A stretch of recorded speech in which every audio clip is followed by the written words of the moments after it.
Halo teman-teman, kembali berjumpa dengan saya, Asep, seorang agen asuransi jiwa di Manulife Indonesia.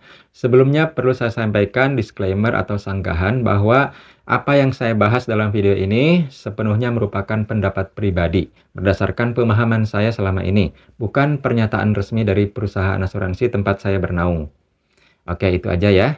Nah, pada kesempatan ini saya akan membahas atau menjawab satu pertanyaan yang sering ditanyakan oleh calon nasabah ketika mereka ditawari asuransi. Kan ada yang bilang seperti ini, "Oh, bagus sih asuransi itu. Saya setuju asuransi itu penting, asuransi itu perlu dan bermanfaat. Tapi yang jadi pertanyaan, bagaimana kalau saya tidak mampu bayar di tengah jalan? Apa yang terjadi dengan asuransinya dan juga premi yang sudah saya bayarkan?" Nah, seperti itu ya. Apakah Anda juga pernah menanyakan hal yang serupa? Di sini saya akan membahasnya secara singkat. Nah, jawabannya tergantung pada jenis produk asuransi yang Anda ambil. Produk asuransi itu kan bermacam-macam jenisnya ya, tapi dalam hal ini saya akan bagi ke dalam 3 golongan besar. Pertama, asuransi tradisional yang tanpa nilai tunai. Kedua, asuransi tradisional yang ada nilai tunainya. Dan ketiga, asuransi jiwa jenis unit link atau PAID, produk asuransi yang dikaitkan dengan investasi. Mengenai produk yang pertama, asuransi jiwa tradisional yang tanpa nilai tunai atau yang preminya hangus.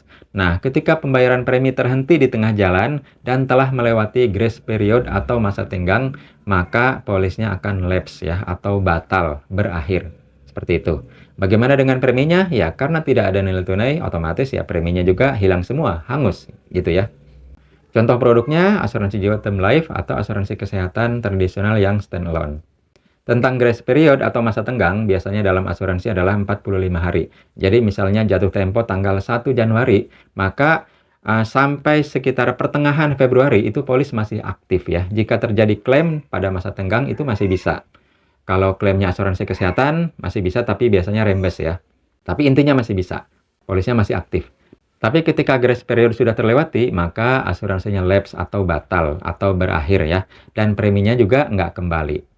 Itu tentang asuransi tradisional yang tanpa nilai tunai. Selanjutnya bagaimana kalau yang kita ambil adalah asuransi jiwa tradisional yang ada nilai tunainya? Oke, dalam hal ini ada dua kemungkinan. Jika nilai tunainya belum terbentuk atau belum ada, maka polisnya otomatis lapse juga ya setelah melewati grace period.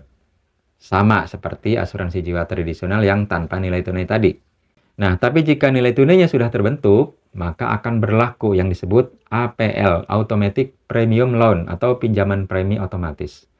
Polisnya atau asuransinya itu masih aktif selama nilai tunainya itu masih ada untuk dipinjam, untuk bayar premi ya.